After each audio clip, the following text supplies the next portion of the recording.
Good morning student. ESS YouTube channel में आपका स्वागत है। मैं सिकंदर सर, जो आज ठोस अवस्था नाम के चैप्टर का आज हम ऑब्जेक्टिव क्वेश्चन बताने जा रहे हैं। ओके, तो इसमें पहला क्वेश्चन है कि निम्नलिखित में किसमें फ्रैंकेल दोष पाया जाता है। फ्रैंकेल दोष किसमें पाया जाता है, तो इसका ऑप्शन क्या हो जाएगा, सी हो जाएगा। आपको बताया था कि फ्रैंकेल दोष किसे कहते हैं, तो वह दोष जिसमें धनायन और ऋणायन जो होते हैं क्रिस्टल जालक से गायब नहीं होते हैं, बल्कि उसके अंतरकाशी में धनायन क्या होते हैं, फंस जाते हैं। धनायन ही क्यों फंसते हैं, क्योंकि धनायन का आकार जो होता है ऋणायन के आकार से क्या होता है, छोटा होता है। ओके, तो इसका ऑप्शन क्या होगा, सी होगा। इसका एग्जाम्पल याद रखिएगा, AgBr, AgCl, AgI, ZnS, ये सब जो होता है फ्रैंकेल दोष का उदाहरण है, और उस चारों उदाहरण में से AgBr दिया हुआ है। ओके, चलिए दूसरा है कि शॉर्टकी दोष होने का कारण क्या है। तो इसका पहले परिभाषा बता दे रहे हैं कि वह दोष जिसमें धनायन और ऋणायन क्रिस्टल जालक से समान मात्रा में गायब होते हैं या गायब हो जाते हैं, शॉर्टकी दोष कहलाता है। ठीक है, तो देखिए ऑप्शन हम लोग का हो जाएगा डी। क्यों, क्योंकि बोलेंगे लैटिसाइड से केटायन तथा एनायन के पेयर की अनुपस्थिति। केटायन मतलब होता है धनायन और एनायन मतलब होता है ऋणायन, दोनों गायब होता है। अनुपस्थित मतलब गायब होना। ठीक है, ऑप्शन ए हम लोग काम नहीं करेगा क्योंकि इसमें लैटिसाइड से केटायन की अनुपस्थिति बोला है। ऑप्शन बी भी काम नहीं करेगा क्योंकि लैटिसाइड से एनायन की अनुपस्थिति बोला है, और सी तक काम नहीं करेगा। ठीक है, तो इसलिए ऑप्शन का हो जाएगा डी हो जाएगा। अगला है कि निम्नलिखित में से कौन अर्धव्यास अनुपात ऑक्ट्राहेडर संरचना को प्रदर्शित करता है। तो ऑक्ट्राहेडर संरचना को प्रदर्शित करने वाला आप लोग को बताए थे कि आप लोग जब अर्धव्यास का अनुपात लिखवाए होंगे तो उसमें लिखवाए होंगे कि जिसका अर्धव्यास 0.156 से 0.225 हो, तो उसका संरचना जो होता है त्रिकोणीय होता है और इसकी उप सहसंयोजन संख्या 3 होती है। ओके, जिसकी अर्धव्यास का अनुपात 0.225 से 0.414 हो, तो उसकी जो संरचना होती है चतुष्फलकीय होती है, और उसका उप सहसंयोजन संख्या कितना होता है, 4 होता है। जिसका अर्धव्यास का अनुपात 0.414 से 0.732 हो, तो बीच में होना चाहिए, तो उसका क्या होता है, अर्धव्यास उसका जो संरचना होता है अष्टफलकीय होती है, और उसका जो समन्वय संख्या मतलब उप सहसंयोजन संख्या कितना होता है, 6 होता है।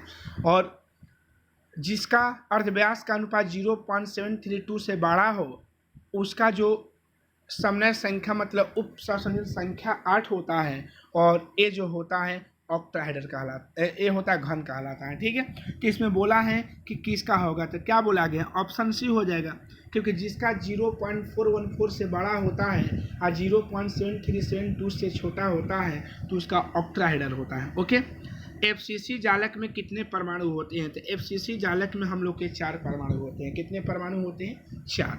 ओके, और याद रखिएगा कि SCC में 2 होता है, एक होता है, SCC में 1 होता है, BCC में 2 होता है, ECC में 2 होता है, और FCC में कितना होता है, 4 होता है। ओके, क्वेश्चन नंबर 5 है कि CaCl क्रिस्टल की संरचना कैसी होती है। तो जो CaCl क्रिस्टल की जो संरचना है वो BCC होती है। कैसा होती है बाबू, BCC। ओके, और FCC में जो आता है NaCl और ZnS जो होता है वो FCC में आता है। ओके, चलिए, तो जो हमारे वीडियो को अब तक सब्सक्राइब नहीं किए हमारे चैनल को, वो सब्सक्राइब कर लीजिए, क्योंकि मेरा वीडियो डेली टू डेली आपको ऑब्जेक्टिव, सब्जेक्टिव और चैप्टर वाइज आप लोग का सिलेबस पढ़ाया जा रहा है।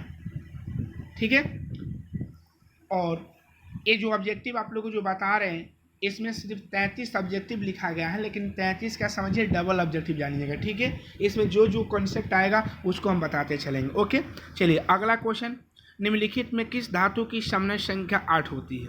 तो इसमें हो जाएगा पोटेशियम का। पोटेशियम की समन्वय संख्या क्या होती है, 8 होती है। समन्वय मतलब उप सहसंयोजन संख्या। ओके, चलिए अब 7वां क्वेश्चन,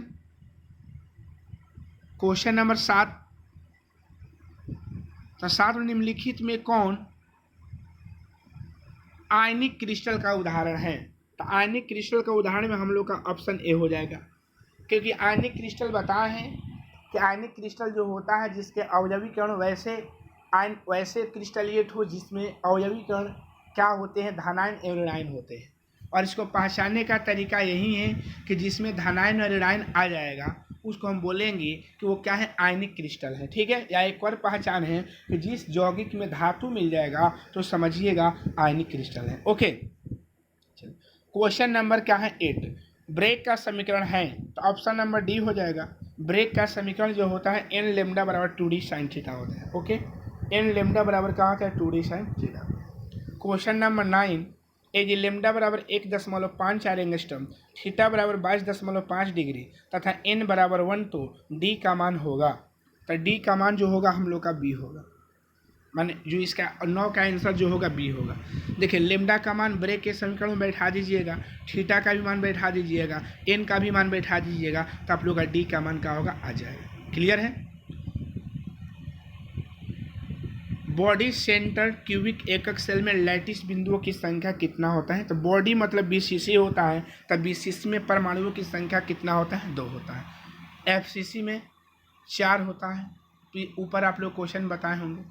सिंपल क्यूबिक एकक सेल की संकुलन क्षमता, इसका मतलब सिंपल क्यूबिक एकक सेल का मतलब एससीसी होता है।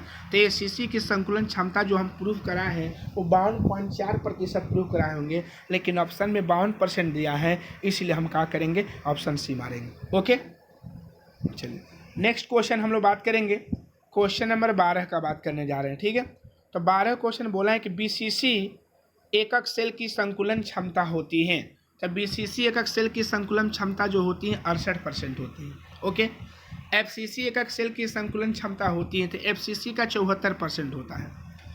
यूनिट सेल का घनत्व का सूत्र होता है, तो यूनिट सेल मतलब होता है एकक सेल। एकक सेल के घनत्व निकालने का फॉर्मूला हम आप लोग को बताए थे कि डी बराबर M Z A Q into 12n और उसके आधार मतलब बेस में 12a लिखवाएंगे, जहाँ n जो एवोगाड्रो नंबर है, छोटा जो a है घन के किनारे की लंबाई है, m जो है परमाणु दरम्यान है ना, और z जो होता है एकक कोष्ठिका के परमाणुओं की संख्या। ठीक है, तो उसके अनुसार कौन सा ऑप्शन काम करेगा, डी करेगा, क्योंकि हम लोग जहाँ z माने थे वो क्या किया है, n माना है छोटा। ओके, यदि किसी क्रिस्टल में R प्लस बटा R माइनस का मान 0.414 से बड़ा हो तो उसकी समन्वय संख्या क्या होगा। तो आप लोग बताए थे कि जिसका 0.414 से बड़ा हो आज 0.732 से छोटा होगा तो उसकी समन्वय संख्या 6 होता है। ओके, यदि R प्लस बटा R माइनस बराबर 0.225 तो समन्वय संख्या कितना होगा, तो इसका समन्वय संख्या कितना हो जाएगा, 4 हो जाएगा। याद रखिएगा कि स्टार्टिंग जो होता है 1.56 से होता है, 0.225 से होता है, 0.414 से होता है और 0.732 से होता है। तो स्टार्टिंग वाला 0.225 जो है 4 में आता है, स्टार्ट से होना, शुरू से होना चाहिए। अगला है कि यदि R प्लस बटा R माइनस बराबर 0.732 तो समन्वय संख्या कितना होगा, तो इसका 8 हो जाएगा। समन्वय संख्या कितना हो जाएगा, 8। ओके, चलिए अब हम लोग बात करेंगे क्वेश्चन नंबर 18 का। 18 में क्वेश्चन बोला है कि शॉर्टकी दोष होने का कारण क्या है। तो शॉर्टकी दोष के ठोस घनत्व के कारण ठोस का घनत्व क्या होता है, तो घट जाता है। याद रखिएगा कि शॉर्टकी दोष जो होता है उसका जो घनत्व जो होता है घट जाता है। क्यों, क्योंकि उसमें धनायन और ऋणायन समान मात्रा में क्या होते हैं, गायब हो जाते हैं। जबकि फ्रैंकेल दोष का जो घनत्व घटता नहीं है, अपरिवर्तित रहता है, मतलब अपरिवर्तित का मतलब बदलता नहीं है। ओके, एक नोट याद रखिएगा कि AgBr एक ऐसा यौगिक है जिसमें शॉर्टकी दोष और फ्रैंकेल दोनों प्रकार के दोष पाया जाता है। ओके, चलिए क्वेश्चन नंबर 19 है, निकेल Na 0.98, ऑक्सीजन 1.00 में Na+2 का प्रतिशत होगा, तो कितना होगा प्रतिशत, 96%। इसको न्यूमेरिकल है, इसको बना देंगे आप लोग को। ठीक है, NaCl क्रिस्टल में SrCl2 क्रिस्टल बाहर से डालने पर एक ठोस विलयन प्राप्त होता है। जिसमें Na प्लस आयन के स्थान पर होगा, तो ऑप्शन ए होगा। तो पहले इसको समझ लीजिए कि मान लेते कि हमारे पास कोई NaCl क्रिस्टल है और NaCl में SrCl2 को डाला गया है, तो उसमें से Na का हो गया बाहर निकल गया। जब Na बाहर निकल जाएगा तो NaCl जो क्रिस्टल बना दिया गया था, सोडियम पहले था और SrCl2 जो मिलाया गया उसमें पहले कौन है, Sr है, इसलिए जब सोडियम गायब होगा तो इसके स्थान पर कौन जुटेगा, Sr जुटेगा, इसलिए Sr2 प्लस आयन होगा। ठीक है। यदि बैंड गैप 0.73 इलेक्ट्रॉन वोल्ट हो तो क्या कहलाता है, अर्धचालक कहलाता है। ठीक है। अर्धचालक किसे कहते हैं, तो वह पदार्थ जिसका चालकता कुचालक और सुचालक पदार्थों के मध्य होती है। इसका उदाहरण है सिलिकॉन और जर्मेनियम। सिलिकॉन और जर्मेनियम जो होता है अर्धचालक का उदाहरण है। ओके। क्वेश्चन नंबर 22, जर्मेनियम अर्धचालक के साथ उपस्थित एस मतलब आर्सेनिक है, तो डोपेंट है, क्या है, डोपेंट है। ओके। अगला क्वेश्चन 23 का बात करने जा रहे हैं। 23 क्वेश्चन बोला गया है कि एक बोर मैग्नेट बराबर होता है, जिसका ऑप्शन ए हो जाएगा। एक बोर मैग्नेट बराबर 9.27 × 10⁻⁻24 एम्पियर मीटर स्क्वायर होता है। बोर मैग्नेट जो होता है ना, चुंबकीय गुण का मात्रक है। ओके। C6H6 कैसा पदार्थ है, तो C6H6 जो होता है वो हम लोग क्या प्रतिचुंबकीय है, क्या है, प्रतिचुंबकीय। और ऑक्सीजन जो होता है अनुचुंबकीय होता है। और Fe लोहा, Na निकेल और CO कोबाल्ट जो होता है लौह चुंबकीय है। ठीक है। तो तीनों का एग्जाम्पल आता है। ठीक है। पूछेगा कि C6H6 कैसा पदार्थ है, तो प्रतिचुंबकीय है। ऑक्सीजन कैसा पदार्थ है, तो अनुचुंबकीय है। और लोहा कोबाल्ट निकेल जो होता है FeCO वो क्या है, लौह चुंबकीय है। कंफर्म। सोडियम क्लोराइड का जालक है, तो सोडियम क्लोराइड जो जालक होता है वो क्या होता है, तो सोडियम क्लोराइड जो हम लोग का जालक होता है वो अष्टफलकीय होता है। क्या होता है, सोडियम क्लोराइड का जो जालक होता है अष्टफलकीय होता है। ओके। और CaCl जो होता है ना, CaCl का जो जालक बनेगा वो घनीय बनेगा, और ZnS का जो जालक बनेगा वो चतुष्फलकीय बनेगा। ये ध्यान रखिएगा। ओके। एक चतुष्फलक जालक में अर्धव्यास अनुपात R+/R- का अनुपात होता है। चतुष्फलकीय का तो आप लोग पता है D होगा। ओके। निम्न में कौन ऑक्साइड का ठोस जालक रोधक है, तो ऑप्शन कौन होगा, बी होगा। ट्रांजिस्टरों के सेटों के निर्माण में प्रयुक्त होने वाला तत्व कौन है, सिलिकॉन है। कौन है बाबू, सिलिकॉन। ओके। चलिए अब अगला हम क्वेश्चन बात करने वाले हैं 29 का। बोला है कि हीरे का क्रिस्टल उदाहरण है, हीरे का क्रिस्टल उदाहरण है।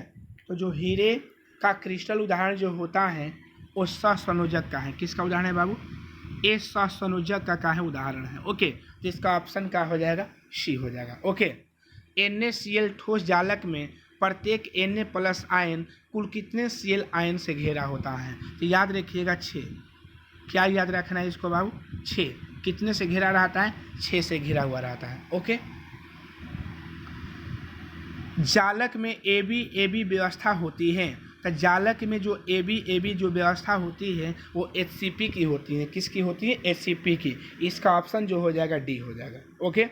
निम्नलिखित में कौन सा पदार्थ विषमदशा प्रदर्शित करता है, तो इसका ऑप्शन बी होगा, BaCl2। विषमदशा जो होता है क्रिस्टलीय ठोस दर्शाता है। ओके। और वही है क्रिस्टल में विद्युत चालकता उत्पन्न करने हेतु अशुद्धि मिलाने की क्रिया क्या कहलाती है, तो कहलाती है डोपेंट। क्या कहलाता है, डोपेंट। इसका ऑप्शन क्या हो जाएगा, सी।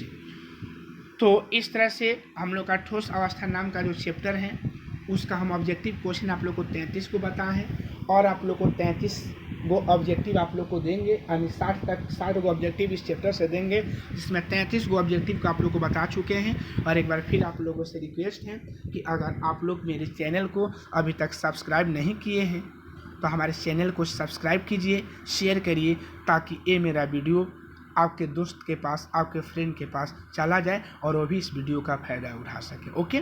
तो इस वीडियो में इतना ही। अगर ये वीडियो पसंद आया होगा तो लाइक, सब्सक्राइब और कमेंट करना मत भूलिएगा। जय हिंद, जय भारत।